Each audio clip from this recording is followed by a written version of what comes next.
I'm just going to introduce the inimitable Ruth Hobbs, who's going to be talking us through the Working with Host Organisations session. And I'll turn my camera and microphone off. And please do put any questions in the chat. Over to you, Ruth. Morning, everyone. My name is Ruth Hobbs. I'm from Somerset Parent Carer Forum, but I'm also an associate for Contact. I will be periodically looking to the side. I'm not ignoring you. I've just got the chat on a separate screen, so I'm just keeping an eye on in case anybody puts any comments in the chat. Just to give you a little bit of background, Somerset originally were a hosted forum, so we've had experience of being on that side of the picture, and we've also hosted other forums, and I've worked with multiple forums in my Contact role, either going into a hosting arrangement or coming out of the hosting arrangement. So a lot of what we're going to talk about is based on that experience this morning. So as Sarah's already mentioned, we will not be taking verbal questions during the session, but please do pop them into the chat. And we'll try to answer them either as we're going through or towards the end. If we don't get a chance to cover all of your questions, that's fine. Don't worry, we will post all of the answers on the Contact website so that you will be able to pick up the answers there, and you'll be able to get in contact with us if there's anything else that you want to be able to go through. And as Sarah's already mentioned, at the end of this session, there will be a questionnaire, which will be really helpful if you can complete that for us. Bear with me a moment. I've just got somebody trying to join. Okay, so things we're going to cover today. Why some forums choose to be a hosted organisation. The types of roles that a host organisation can fulfil. Things that the steering group need to think about if they're considering becoming hosted. Key points for host organisations to think about. Some of the benefits, some of the pitfalls, how to develop an agreement, and how to recruit a worker, because that's one of the reasons that forums tend to go into this arrangement. So just a bit of an overview. When we talk about the word hosting, a lot of people automatically go straight to website design because that tends to be where it's used a lot. But in this sense, we are talking about when a company provides services to enable the forum to run. And there generally tends to be two reasons that happens. One is that there isn't an existing forum and a new forum needs to be created. And the second reason is that the forum needs some additional support to be able to function. So I'm just going to run through those two scenarios first for everybody. So the first one tends to be if a forum has closed, which we know sometimes happens, people's circumstances change and they're no longer able to commit to being in the forum. The steering group numbers have dropped, so they don't actually have enough people, for example, to be able to open a bank account and to fulfill the grant conditions. Sometimes, particularly over the last few years, we've seen changes in government boundaries. So some areas have become unitary councils, some have split, requiring two forums rather than one. And in those circumstances, Contact may choose to work with a local organisation in the area to be able to build a new forum. There are benefits to that approach. Often the local organisation already have an established presence that they can use. They have networks in place to be able to reach parent carers. They have links within the areas that can help. So they may already be working with a council. They may already be working with health services. They have the infrastructure in place to require some of the back office functions, so that managing the grant, advertising for a new forum. They've often got the skills already to work with local parent carers. So some examples of where that's happened before have been people like Health Watch, disability charities, that have already got that infrastructure in place and already know some of the parents that are there. There is very clear guidance on this arrangement as part of the grant application, and I'm just going to show you. So this is basically what they have to agree to. So if they're hosting when there isn't a steering group in place, they have to agree to use the funding to establish a steering group, and obviously the criteria around that being parent carers of children, young people between 0 and 25 with special educational needs and or disabilities. They have to stick to the principles and practices of community development, and there's a link to some guidance that's provided for them. So they need to make sure that they have got a steering group that is empowered. It'll be the steering group that decides on structure, governance, policies, etc. And they will work with that steering group towards becoming an independent group when they are ready to do so. And again, all of the intellectual data, so membership lists, access to things like social media, website, database, all of that belongs to the forum, not the host organisation. So if the forum, when it is ready to become independent and leaves the host, all of that information will go with them. So I'm just going to admit somebody else. Okay.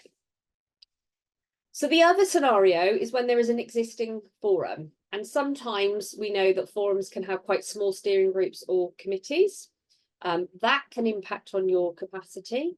That can be either from a skills perspective or a time side of things. Sometimes forums don't have the infrastructure in place. For example, bank accounts. We saw that particularly during COVID. So there was quite significant delays in being able to access bank accounts during the COVID period. And some of our forums therefore became hosted because that structure was in place with a host organisation. There are some things that your council will probably refer to as economies of scale. So sharing some of those infrastructure costs are quite helpful. For some forums, in particular areas like London, costs of offices, etc., are really high, and that would probably be the majority of your grant gone if you wanted to have office space. There is also quite a big responsibility about managing the grant finance. So if you are a small forum or you do not have somebody who has a skill set to be able to do that, this might be an option that appeals to you. You may want to employ somebody as a participation, try and get the word out, worker, for example, or to do your admin, but actually you need a legal structure to be able to do so. Otherwise, the responsibility falls on an individual parent carer. Again, there is clear guidance on this arrangement as part of the grant applications, and this could be an external organisation like previously, like a charity, something like Health Watch, or it could be another forum that's a larger forum that's got the infrastructure in place. So again, the grant is very clear around this. There needs to be structure in place to be able to apply in these circumstances for the grant. So it will be the steering group that completes the grant application, and then the host will complete their section. Again, the DFE grant is to be used via the forum's direction. So it's the forum that are leading this work and that have the decision-making powers. There is a strong need to be transparent about who's doing what. So who's covering the cost of things like recruitment, any of the overheads, any IT, HR support, all of that needs to be put into an agreement in advance. And you need to also have an MOU in place. And we are going to discuss that in quite a lot of detail later on so that you can understand the types of thing that we will be looking for in that MOU. So types of role that a host organisation might be able to do for you. So they might be able to support you managing the grant. And that could be helping you with the application. So we've already stated that as a forum, it would be the steering group's responsibility to do that, but they may be able to support with that. They could hold the funding in their bank account for you if you didn't have a bank account. They can do the payment of claims and invoices, support you with the grant monitoring, and then they could keep all the records and managing your proofs of expenditure. So there's quite a significant amount of infrastructure support they could give there around the grant management side. They can support your policies and developing good governance. They may have the ability to support your training, so maybe an induction process for new parents that are joining the forum. They might also have training for your parent carer community. Particularly organisations, if you use somebody, for example, like a Sendias as a host, that's another one that comes up quite often. And also they could help you with leadership support and development with that.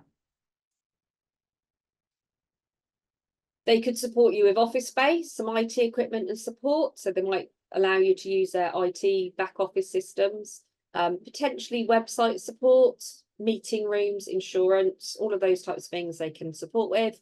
And then HR. So HR is one of the big things that people feel is a draw towards being hosted. So they would be able to employ staff on your behalf. They would manage contracts, the HMRC and pensions requirements, running your payroll, supervision. Those are some of the things that they could potentially help with. Other areas that are quite common for forums to look for support is around the admin support, so managing the email box, agendas and minutes of meetings, booking meetings, preparing communications, writing some reports for the forum. And again, they can support you with capacity around comms and engagement work. So websites, social media, surveys, organising events, and staffing events as well. So you can imagine if you wanted to hold a large event and you only had 2 or 3 people involved in your forum, then that's going to be quite a significant amount of work. So they could help with that type of work. So all sounds great at this point, doesn't it? But there are things that we need to consider. So as a steering group, these are some of the basic things that you want to start thinking about. So what is the reputation of that host organisation?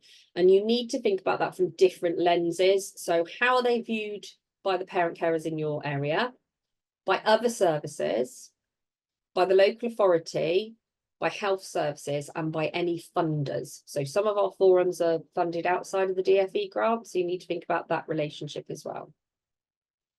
Do they have experience of working with similar organisations to a PCF? And what is your relationship like with the host? And when we say that, not just the chair of the forum, but the whole of the steering committee. Are your team and their team comfortable working together? The other things to think about is the security of the host. How long have they been around? What is their staff turnover like? What is the financial status of the company? Now, you may feel uncomfortable asking these questions, but you can find out a lot of this information by looking at things like Companies House, Charities Commission, looking at their annual reports. By doing that, the other thing you will see is how transparent they are as an organisation. Consider what you will do if a conflict of interest comes up. One of the most common ones is if they are a local provider and you as a PCF have to review that service. How is that going to work? So say, for example, you were hosted by Healthwatch and the tender for Healthwatch came out. They may want Parent Carer Forum involvement in that process. How do you manage that conflict of interest? That shouldn't be an automatic no, but you just need to think about what you would do in those circumstances. Also, what is the impact going to be locally if this arrangement doesn't work? So if you go into an arrangement with an organisation and for some reason you can't work together, how is that going to impact on services locally? And then think about, what are your expectations of the relationship? What are you hoping to get out of it? Very similar questions need to be asked by the host organisation. So what is the reputation of the Parent Carer Forum? So how are they viewed by local parent carers, service providers, the council, health services, funders? And again, that same question, how do your staff and the parent carers work together? You know, do you have an existing relationship? Are people comfortable working together? What might you need to do to create that space?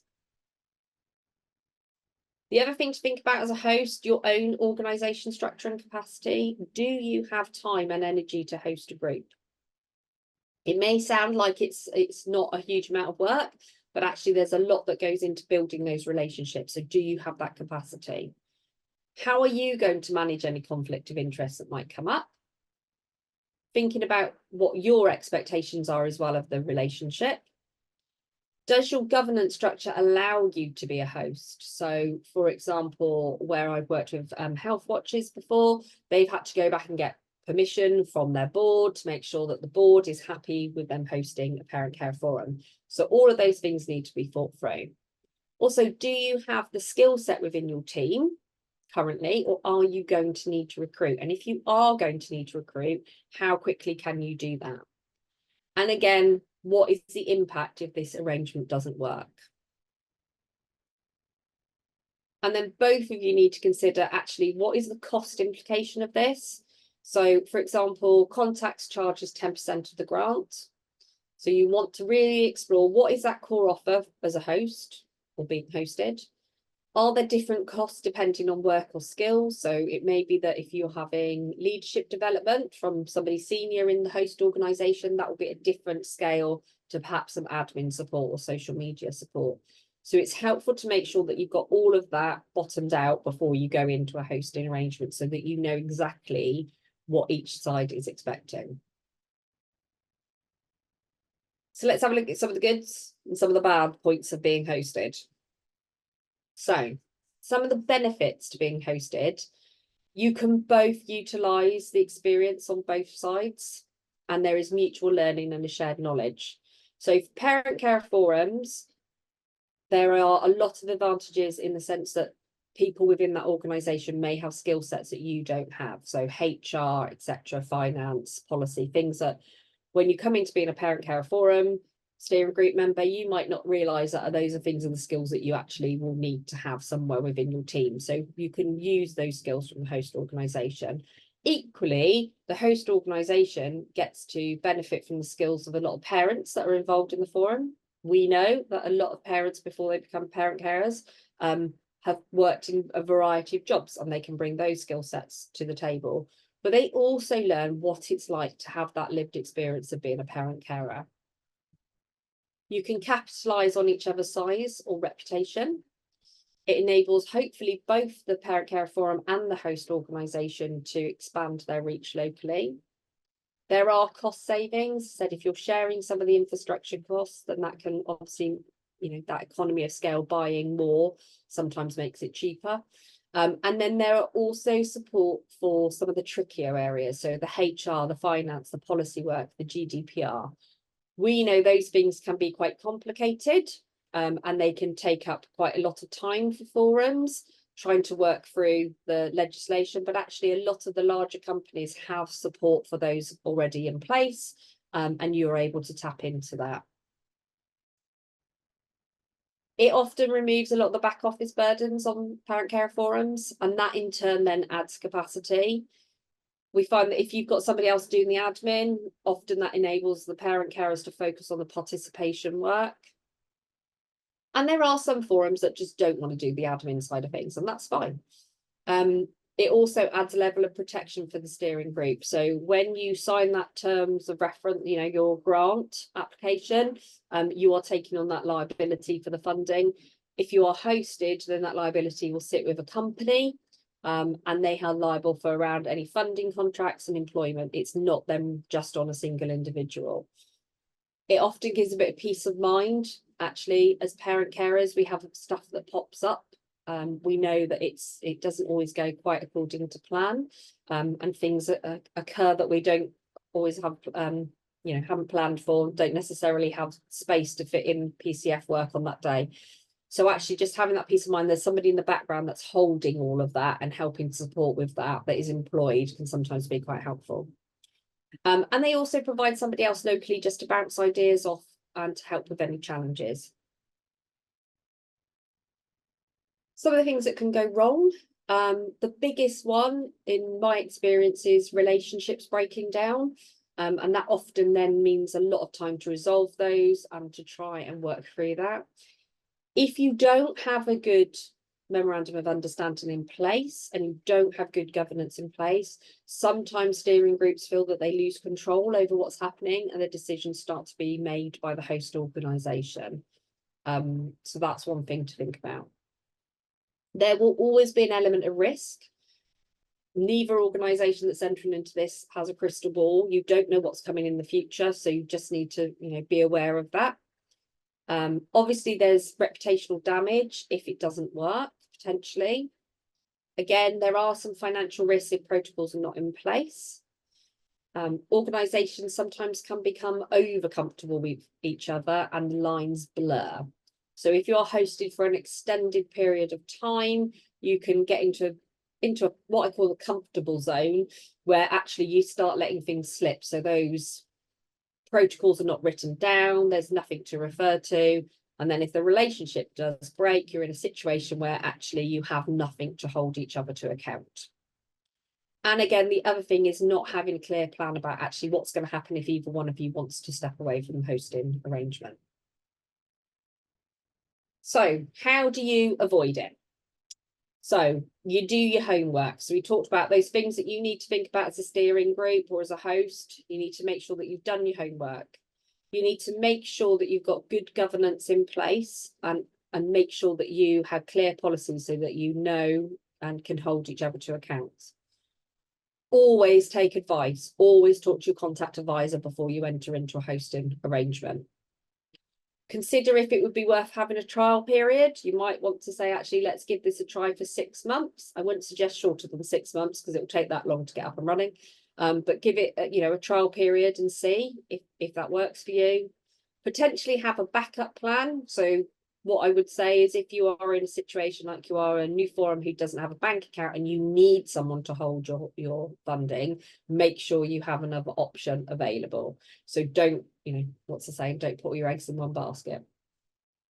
And then absolutely 100%, you have to have an MOU. That is an essential thing for you to put into place. That memorandum of understanding, although it isn't a legal document, does make sure that everybody knows what the expectations are, and then you can hold to account based on that document, and it takes out any of the personal side of the conversations.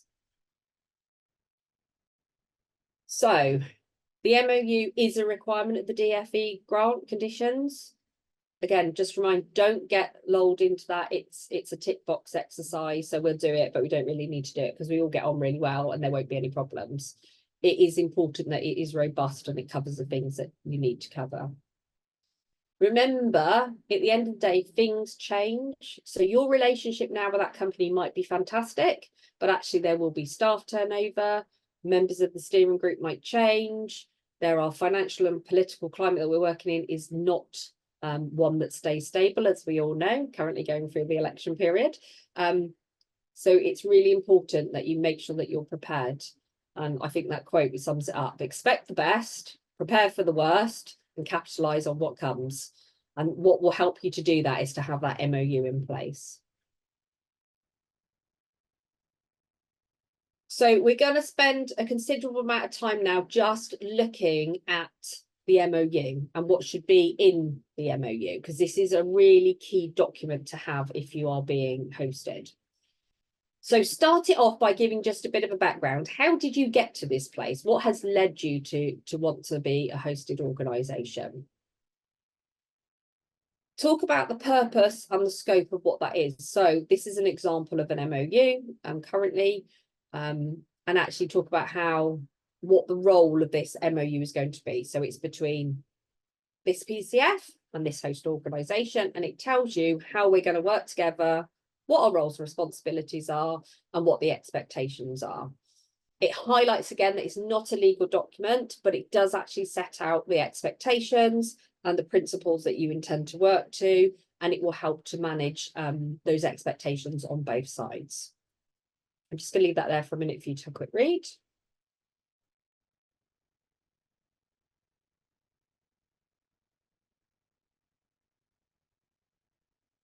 Okay. The next bit is to put a bit of information about the organisation. So the heading would be organisation, and then you would have information about the host and the PCF. So what do they do? What are their aims and visions? So that will help you to then start thinking about actually what aligns between your aims and visions. How are you going to work together based on those? And again, write the objective. What are you wanting to achieve? What is this MOU and this hosting arrangement going to be there for? So for example, this one gives the example that it is a short to medium term support for the PCF and to help them build capacity to allow them to function as an independent organisation. So straight away, you've set out there, this is something we need. It's going to be short term. And actually, our long term goal is to move towards being independent. Set out your partnership values. What are the things that are really key for you in the way that you work? What is your ethos? What is your motivation behind what you do? What are the things that are core to you? If we cut you in half as a PCF, what are we going to see? Hopefully participation and co-production. But all those values are going to be core to this process. And it's really key that you get both of those in. So the next section, this is probably the most chunky section of the MOU, and I would suggest that you set it out so you have the host organisation and the Parent Carer Forum steering group, that you are very clear about who's doing what, you're very clear about decision-making powers, so who makes decisions when. Also, if there is a situation, for example, where it's the summer holidays, they can't get hold of the forum, are there any situations where you are empowering the host to make a decision in an emergency situation only? All of those things need to be put in this. If you're going to do employment, who is it that is going to be the employer, who's paying for what? All of that side of things need to go into this. Again, finance, and I would outline there your expectations on timeliness. How soon do you want invoices paid? Do you want them paid within 7 working days? Do you want them to be providing monthly reports to the steering group? Do you want them in line with your boards? All of those things need to be put into this. Any IT support that's being provided, and again, who is responsible for paying for that? And any infrastructure support. So are they providing you with an office space, meeting rooms, pages on their website? All of that needs to be put into this main content about the roles and responsibilities. Checking if we've had any questions. Okay. Then you want to put in how long the MOU is going to be in place. I would also suggest that, sometimes that's quite broad. So you might say, the MOU will be in place until the forum has got X amount of people on the steering group, or until we feel ready to go independent. That can be quite broad. So if that is broad, make sure you schedule in regular reviews. So I would be suggesting that you review this at least annually, so that you, and in line probably with your grant application, because then you'll need to be looking at your budget, etc. It's also really helpful to have a section on communication. So when are you going to be communicating? As parent carers, are there times that you are available and unavailable? A lot of forums stipulate 10 till 2 so that they can do the school run at the beginning and the end of the day. I know other forums that actually, for them, the evening is better to be contacted. It's helpful if you can identify a lead at both organisations to be a point of contact. Discuss how you want to be communicated. Do you want it by email? Do you want a phone call? Do you want the text message? How do you want them to contact you? And also, how quickly? So set expectations on how quickly both sides are going to respond. In reality, for parent care forums, you're not going to do a 24-hour turnaround on communications. So I think it's being really clear about what your capacity is and how quickly you can respond to things. You then need a section which covers confidentiality and data protection, and that just is to make sure that you are compliant. It would be helpful to have something in there about how you intend to end the agreement. So if you stop being hosted, what is the expectations? And I would strongly recommend you include a notice period. What you don't want to do as a forum, for example, is have your host come to you on Friday and say, we're going to cease your hosting next week, because if you haven't got a bank account and everything in place, you need time to be able to do that. So I would also do a little bit of research beforehand and just check how long those types of things would take to get into place. It will vary depending on what area you are, which bank you want to go with, etc. But just so that you have got a bit of notice and don't find yourself suddenly in a situation where you haven't got that support. If that does happen, make sure you go to your contact advisor straight away and they will have conversations and help you. It's also helpful to have a section about how are you going to manage disagreements. There will be disagreements. It is not always going to be 100% smooth. That's the reality of a hosting arrangement. So prepare for how you're going to manage that. What is the protocol? How are you going to call meetings? What notice period do you need? Who needs to be at those meetings if there are disagreements? When I do an MOU, I like to have space in there to record any variations that you make. So rather than having to draft a whole new MOU, if you make a change, and it might be something, something small, for example, around communication, you may have somebody new that comes into your steering group and actually email doesn't work for them. They need someone to phone them. Any of those types of variations, you don't want to write a whole new MOU. But if you have a space in there that you can record those variations, then everybody is clear. And again, you've got that accountability line. And the other thing that's really helpful is a dispute resolution record. So when you have a disagreement and you come to a way forward, making sure that that is recorded and that everybody has seen that and that everybody then is on board. And again, it's that accountability that both sides can then be held accountable. The other thing you need in there is a disclaimer, which is, again, does that thing that says it's not a legally binding contract, because it's not, but it does, and that does mean that both of you will remain independent, so you will still carry on as two organisations, two groups, but that it basically is your way of outlining how you're going to work together. And then obviously a place to be able to, for both parties to be able to sign that.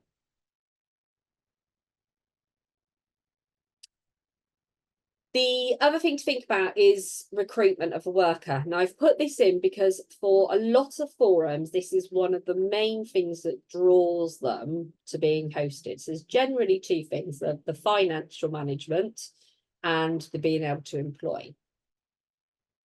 If you don't have a legal structure, so if you are not a CIC or a charity or a CIO, then your employment is done by an individual within the forum. And for a lot of forums, that feels like a very big responsibility for one person to take on. So having a host means that they can take care of the employment side for you. You need to think about logically, how are you going to fund that post? So you need to remember that 75% of the grant can be used on staffing, no more. How much are you going to pay? How much do you need? So, for example, you might want to think about, actually, is our need at the beginning of being set up potentially the same as later? So you might want to do things like in the first 6 months, we want 10 hours of admin support or participation worker support. In the second half of the year, we want to increase that to 15 hours. So all of those things you need to think about and put in place in your agreement. You will need to develop a role description. What is it that you want them to do? You need to think about what skills you want. So not just the hard skills that they can use, Microsoft Office, etc., but also the type of person that you're looking for. So some of those softer qualities. You could have somebody who is amazing at admin, really gets all the Microsoft systems, is great with databases, etc., but has that real challenge around having one-to-one conversations with parents that are in crisis. And you need somebody who can have all of those skills together. So think about what you want that role to do. What skills is that person going to need to have? And then ensure that there is clarity with your host organization about who's doing what. So who is the employer? And that's really important, because who is going to be legally responsible for things like tax, national insurance, pensions contributions? If there's redundancy, who is going to be liable for the redundancy? Who is going to be completing the supervision? So, annual appraisals, who's going to be doing that? Who is it that's going to be setting the work plan? So what you want is your forum to be driving the work. So ideally you want the forum to be able to set the overall work plan, but then who is going to manage the day-to-day? Is that going to be somebody from the forum? Is that going to be the host that's making sure that the worker is sticking to the work plan? These are all some of the things that you need to think about when you're drawing up that agreement and what that looks like. So that was a bit of a whistle-stop tour, but that hopefully is giving you an overview of working with host organisations. You can see there are lots of positives. If you do your homework and you plan well, you can hopefully avoid most of the pitfalls. And as always, talk it through with your advisor before you make any decisions, or even if you're just thinking, is this an option for us? So we are at the stage of questions. If anyone has any questions, I'm going to stop sharing my slides, or try to. Okay, if anybody has any questions, please just pop them into the chat. There's no questions in the chat. No questions. I've stunned everybody into silence. Is anybody currently on the call hosted or thinking about going into a hosting situation? Give people a minute to type. Can we? Yeah, no. Yeah. Yeah, sorry, I'm not allowed to talk because of I can't be put in the chat in the chat. Is it okay to speak? Yes, fine, absolutely. Thank you, thank you. Yeah, we are being hosted at the moment. But it came about from We had the funding from the council and health. However, I think it's just what I've had right now. If I did hear that before, it would have made a lot of difference because we came in. I don't think we even have like a memorandum of understanding. We did have like a specification, like an agreement, work plan and everything, but they've been having like a staff turnover. So the first person that we were allocated with, she was quite good, but then she went on maternity. So the next few people coming up, it wasn't good. So we just feel like I'm sorry, can you hear me? We're doing a Yeah. lot of the work as part of the forum, and we just feel like we're being hosted, but they're not doing the work that they're supposed to be doing to help with the forum. So we spoke with Heather before because when the councils give us this funding, it was supposed to be 1+1, but we've Yeah. just finished the one, and we were hoping to see if we could terminate the contract. But just knowing the local authority, they're easy to just roll over with things rather than stop, because it was a very hectic process with them going to meetings with there's a lot of interview process. Yeah, so right now where we are, we've got one person allocated to us, and it's like the forum gets to ask them instead of them coming to tell us this is what you need to do, that they've got the plan and everything. But it's just we find ourselves chasing them every time, reminding them every time the stuff that they should be doing for us is like what we're doing with them. So it's just overwhelming, and yeah, we just find ourselves in this sticky situation and we don't know what to do. So are they currently got an employed person to work for you, or is it just a link person? Well, that person is supposed, that's what I'm saying, it's confusing because they Okay. said she should be working for us, but then again, sometimes you contact her, she said, oh, I'm in a meeting. So it's just like her priority is with Health Watch coming rather than the forum. So for us, it's like, where do we stand? And we just feel like Yeah. hopeless, and it shouldn't be So like that. Yeah. So I think the first thing I would suggest is that you call a meeting with the organisation that are hosting you. Review any documents that you have got, because it sounds like there are some documents floating around, but actually be really clear that as part of the terms of the grant, you need to have an MOU in place and you need to develop one, and then use that to start having the conversations about actually what are the expectations. So, when are you able to access the worker? When are you able to when are they working for you, etc. And it's always a challenge when you've got lots of people in the mix and you're trying to work through those. But yeah, I think anything that you can get a clarity around what those roles need to be and who's providing what is quite helpful. I think it's that thing, isn't it? You want to know exactly what you're getting for your money, and also because you, on both sides, you don't want to be putting expectations on a host organization or a support organization if that's not what they're expecting to deliver as well. So it is really important to get that clarity around who's doing what. Yeah. Pat, you're next. Yeah, how would I go about if I wanted to change the host organization? Okay, so I'm presuming you're currently hosted. Yes, we are. Yeah, And due to sort of changes of staff there, we're not getting the full support that we should be getting. We are talking with them, and we're talking with Sue Manier as well. But I just wonder, how do we go about identifying another host? So that's always one of the tricky areas, is trying to find someone that's suitable. And I got to be honest, it's probably one of the hardest bits to find. So the things I would suggest is that you start looking for organisations that have got very similar aims or that work to core principles that you can work with.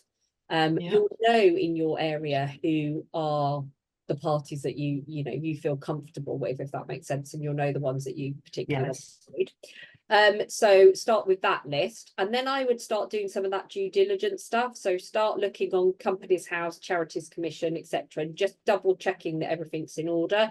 And that may sound really bizarre, but if you see things like accounts being filed late or massive changes in trustees, if you see a whole trustee body starting to left altogether, those types of things, you can then go. So all of those things are really important to look at. Look at the organisation's website, so look at what impact they're making, look at their annual reports. All of those types of things gives you a good insight as to what situation you are. I would then not start having conversations with anybody until you've got to a point with your current host that you've had the conversations that you're considering. For obvious reasons. I've just noticed there's somebody in the waiting room. Someone's dropped out. Let me just step back in. So I would then start thinking about, actually, once you get to that, and then I would, as a steering group, come up with like a list of questions that you want to ask somebody that might be a potential host, and then start putting some feelers out as to who might be suitable. And if my advice to you is, if you go down that process and for some reason your gut tells you that it isn't going to work, then stop and don't do it. Because generally speaking, you know quite early on whether you can get on with the organisation that are going to host you or not. But those are your starting points, if that makes sense, is going through. Yeah. And the other thing is that, it might be that it's as simple with your current host as refreshing your MOU and saying, these are the things that aren't working. We need to look at what we can do to move it forward. Okay, excuse my dog. I think you've got to stop out. That's my help. Thank you very much. Good. Has anyone else got any more questions? There are no more questions. Oh, Yamu. So it might be a silly question, but do we know how many forums are being hosted at the moment from Contact? I don't know if Sarah's got or Heather got that number. I don't know how many, but we do have that information via the grant application process, and I can find out. I don't have it to hand. Yeah. Thank you, Sarah. No, I asked that because in the annual review.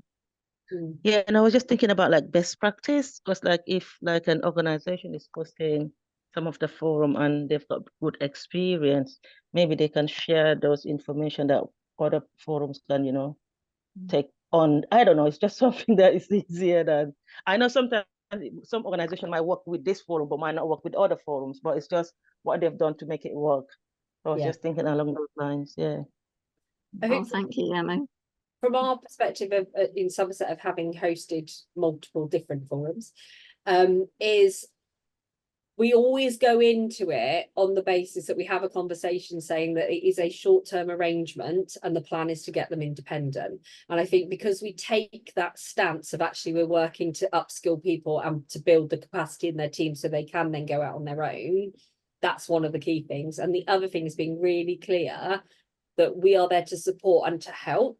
We're not there to do it for them. So it's their decision making as a steering group. They have to decide on what their priorities are. I know the families in my area. I don't know what the priorities are for families in other areas of the country. So it's really important that that's an understanding between you and the host, that it is, this is where we want to be, and it may be 2 years, 3 years, 4 years, 5 years, but actually this is a forward growing process, and it isn't something that's stagnant, that just carries on, if that makes sense. Heather, you had your hand up.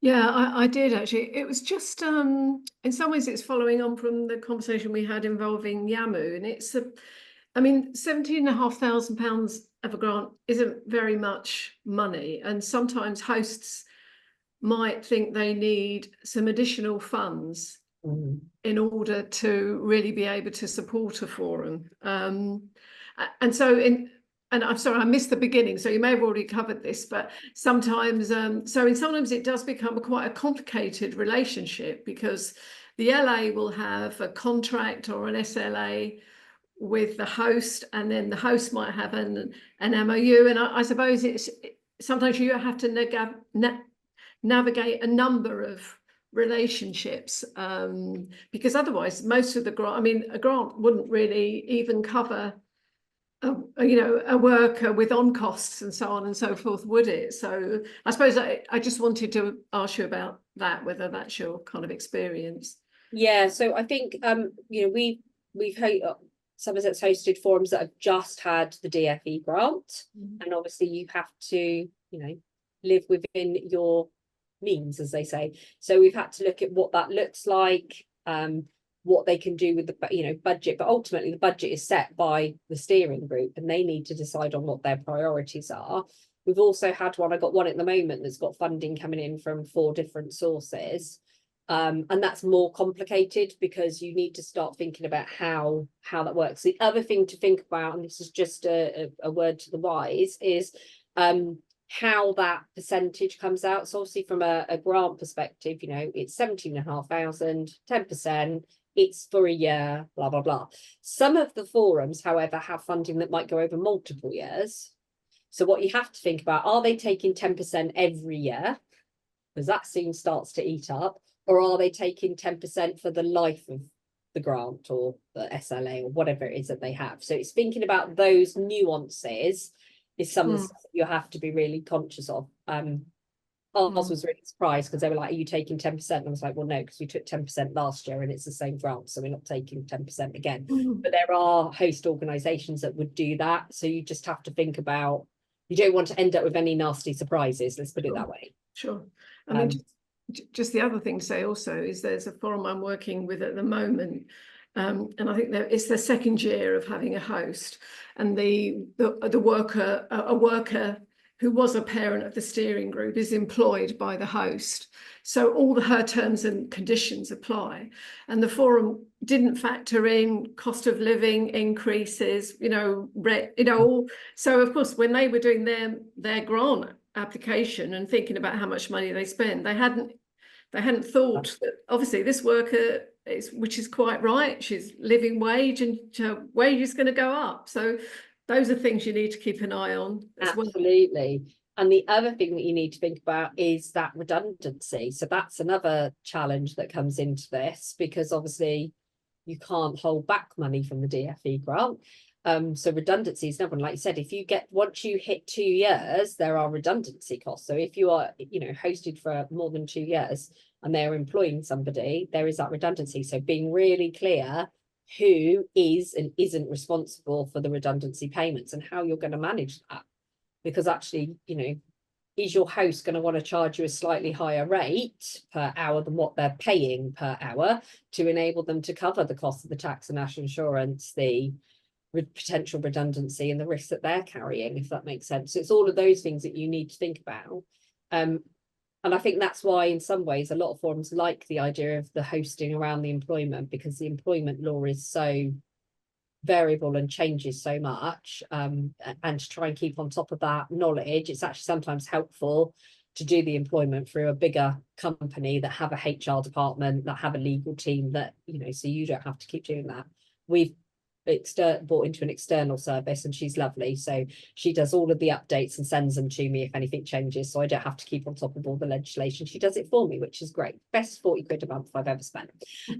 But it is about thinking about all of those things, isn't it, and your responsibility as an employer. And also things like, if you're employing, as you said, it's a massive big chunk out of your grant. Well, if that person goes off sick, you then still have all the sick pay and everything, but the work's still there that needs to be done. So how do you manage all of those situations? And those are things that you need to think about, sick pay, maternity pay, all of that. That's just made everybody slightly depressed now, hasn't it? The other thing that struck me, Ruth, through the conversations that have happened is around hosts that do have funding, other funding, and they may have negotiated it while they were setting up the forum from the LA, and having some clear, open conversations about that and making sure it's covered somewhere in the MOU, so the forum become aware of the other funding and what it's for, and eventually can have a role in the future of that funding. Yeah, absolutely. Particularly what you don't want to get is into a situation where you have a host organisation, for example, I'm thinking what Heather was saying, if you've got a host organisation who are paying money to support the forum and the forum goes independent, well, what happens to that money? Yeah. And I think that's the challenge, isn't it? Does the money go with the PCF? If it doesn't go with the PCF, what are that organisation then being funded to deliver, and who are they delivering it to? Because as we know, there can only be one PCF per area. So it's all of those things that we need to sort of think about. How do you manage those situations? Yes, it gets more complicated with the more different pots of funding. And obviously we've got things like the PINS project has come on, so that's another pot of funding that's coming in now from ICBs for Forum. So that's another thing that we need to think about, is how do you manage that? How do you make sure that it's being delivered? We got somebody else in the waiting room, Sarah. Yes, sorry, I didn't spot that. That's fine. Okay. So I think there's no more questions, but there's a couple of comments. Yes, so admin role and self-employed. So what I would say with self-employed is, if you are doing anything around having a self-employed person, just check out the webinar that Contact have done around employment. It's a really useful one, actually, to understand whether a person can be self-employed, what the requirements are from the government. So yeah, check that one out as well. And when we send out slides, we can send a link out to that as well, can't we, Sarah, so that people have got access to that. I think that's a really crucial one to understand, whether you're a worker, employed, etc. And if you need more help on it, then you can talk to Community Matters. John will guide you through the online HMRC survey or questionnaire or whatever it's called. Tool. Absolutely. It's quite helpful. It is helpful. It does give you a good overview, but sometimes it comes out with the "we're not quite sure" response, which is very helpful.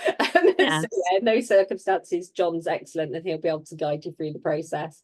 And do make use of those offers from Contact. You know, the Community Matters. There is also the one that around counselling and support for steering group members. Use that as well. If that's also very good. I've had some really good feedback about that service as well. So that's the Kick Wellbeing service. Yeah, and I can put some information about both of those. Yeah, and in the information that goes out.